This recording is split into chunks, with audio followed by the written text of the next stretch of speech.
Halo sahabat channel Servo Semesta. Pernah nggak sih Anda ngerasa udah ngelakuin semuanya? Kerja keras udah, afirmasi tiap hari, doa juga nggak putus, tapi kok rasanya hidup gini-gini aja, kayak jalan di tempat. Nah, ini nih paradoks yang sering banget dialami orang-orang ambisius di zaman sekarang. Dan di pembahasan kali ini, kita bakal bongkar habis rahasianya. Oke, coba kita dalemin ya. Kenapa sih orang yang kelihatannya pasrah atau santai justru malah kayak narik lebih banyak peluang dan kemakmuran? Pertanyaan ini tuh sering banget loh menghantui para profesional yang ambisius. Mungkin Anda ngerasa diri Anda lari terus-terusan, ngejar target sampai capek banget sampai burnout. Tapi pas lihat orang lain, kok dia santai-santai aja tapi hidupnya ngalir, rezekinya lancar, hatinya juga adem. Apa sih rahasia mereka? Apa yang kita lewatkan? Nah, coba lihat perbandingan ini. Jelas banget kan bedanya? Di satu sisi, ada si pekerja keras yang isinya cuma stres, vibrasinya itu ketakutan dan rasa kurang, takut nggak punya uang, takut gagal, macam-macam. Akhirnya, tindakannya jadi maksa, ngejar, dan ngontrol semuanya. Hasilnya, udah pasti, capek, burnout, dan nggak maju-maju. Terus di sisi lain, ada si pencapai yang tenang. Vibrasinya itu percaya dan rasa cukup.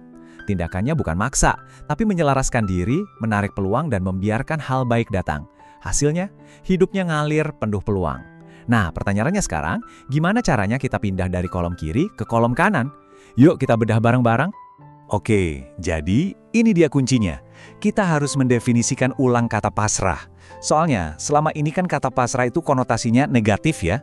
Kayak nyerah, kalah, lemah, padahal bukan itu sama sekali. Dalam konteks yang kita bahas ini, pasrah itu justru sebuah strategi energi yang cerdas banget. Konsep yang paling pas untuk menjelasin ini itu namanya tawakal. Nah, penting banget nih dicatat. Tawakal itu bukan berarti kita berhenti usaha, berhenti kerja keras. Bukan sama sekali. Tawakal itu artinya kita tetap berusaha semaksimal mungkin, tapi kita berhenti cemas soal hasilnya. Kita serahin hasilnya, kita lepasin ego kita yang mau ngontrol semuanya, dan percaya kalau ada rencana yang jauh lebih besar yang sedang bekerja. Intinya, kita berhenti maksa dan mulai nyerahin. Dan kutipan ini, wah ini dalam banget. Akhir yang kamu takuti seringkali hanyalah pintu rahasia menuju kelimpahan yang belum siap kamu terima. Artinya apa? Momen dimana kita udah ngerasa, aduh udahlah nyerah aja deh. Pas kita lepasin genggaman kita yang erat banget itu, seringnya itu bukan akhir dari segalanya. Justru itu adalah awal dari sesuatu yang baru. Sebuah pintu yang baru kebuka, yang tadinya nggak kelihatan, karena kita terlalu sibuk maksa ngebuka pintu yang lain.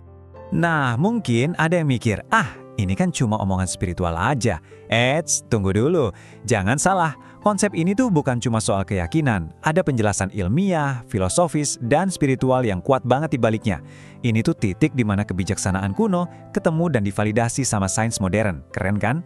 Kita lihat dari sisi neuroscience ya. Waktu kita stres, panik, terus-terusan ngejar, otak kita itu ada di gelombang yang namanya beta tinggi.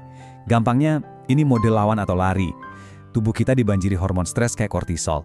Nah, sebaliknya, pas kita sadar dan mencoba melepaskan kontrol, pasrah, otak kita itu pindah ke gelombang alfa atau theta.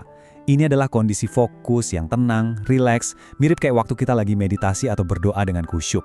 Di saat inilah hormon-hormon bahagia kayak dopamin dan serotonin keluar, bikin pikiran jadi jernih dan intuisi jadi makin tajam. Dan ternyata loh, kebijaksanaan ini tuh ada di mana-mana, universal. Di filsafat barat ada konsep yang mirip banget, namanya amor fati, yang artinya mencintai takdir. Konsepnya sama persis kayak tawakal.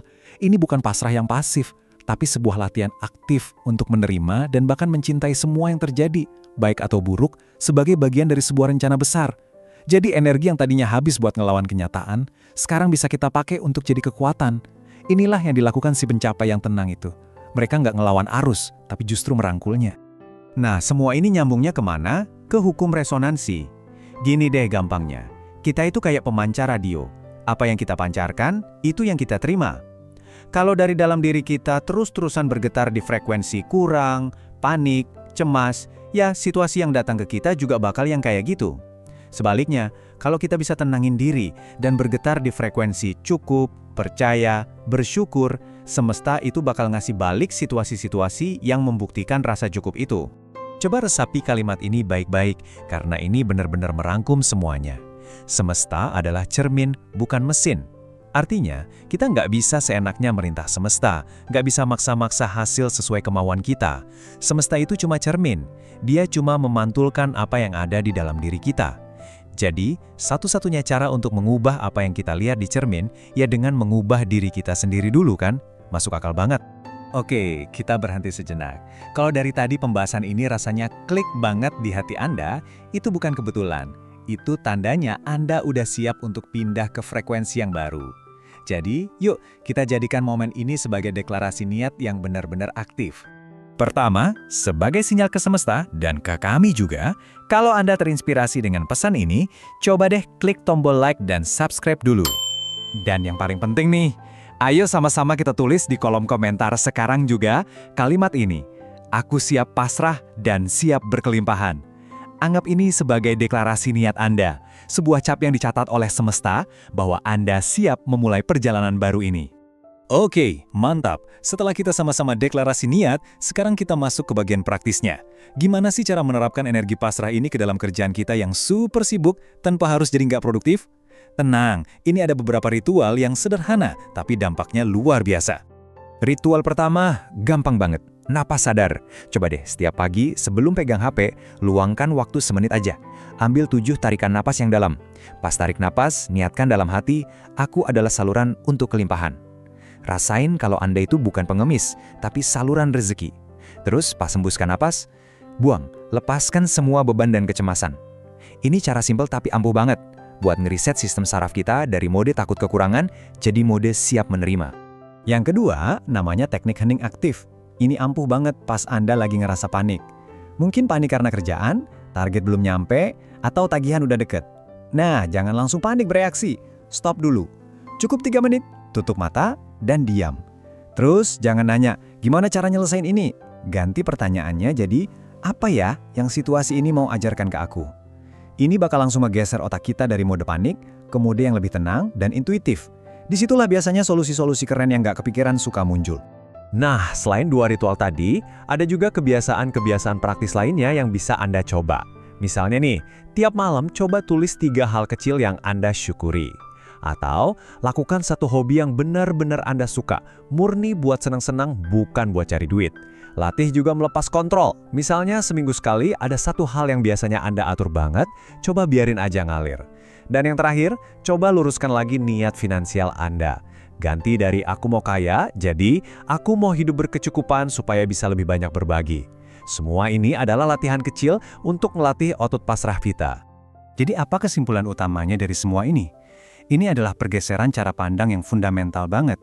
Kita harus paham kalau kemakmuran sejati itu bukan datang dari kompetisi, tapi dari resonansi. Ini bukan soal siapa yang lari paling kenceng, tapi soal siapa yang getarannya paling selaras dengan apa yang dia mau. Dan tolong, camkan ini baik-baik ya. Kekayaan sejati itu bukan angka di rekening bank. Itu cuma hasilnya aja. Kekayaan yang sejati itu adalah getaran di dalam jiwa kita. Getaran tenang, percaya, dan rasa cukup. Kalau getaran di dalam diri kita udah bener, tenang aja, dunia di luar kita pasti bakal ngikutin.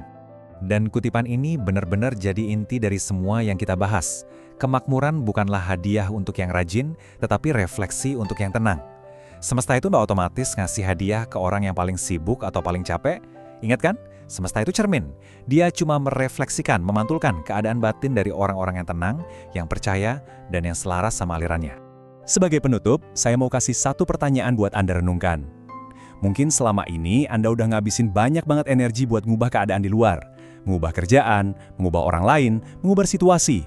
Tapi gimana kalau ternyata satu-satunya hal yang benar-benar perlu diubah bukanlah keadaan Anda, tapi frekuensi Anda? Coba renungkan itu. Terima kasih sudah menyimak.